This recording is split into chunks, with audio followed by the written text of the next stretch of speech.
Asal bos, bocor. Tak tahu macam ada bocor, macam ada kesan minyak, telur minyak. Takut 4 wheel ni bocor. Bawa kereta tak betul memang kan jadi macam ni. Saya bawa elok je tau, 120 Alah, km sejam mana tau. ada 120. Tanya Mas Oki. Hai, Abang Soki. Abang Soki pun tahulah. Meter tak pakai tau. Meter Itu tak Hari pakai. tu meter minyak dia aku main tau. Kali ni meter. Dia boleh ajak aku balik. Meter tak pakai. Itu tak pakai tu. Aduh, macam-macam lah. Ini penangan JDM fighting tau. Jadi fighter pasal jadi macam ni. Rabak dah rabak.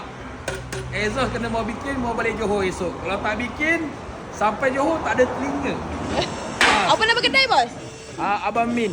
Abang Min Abang Min. Ada botek kat bawah. Ini memang di antara tangan yang cukup untuk titanium. Sebab titanium ni tak semua tempat boleh pakai. Sebab titanium tak boleh cincang-cincang welding.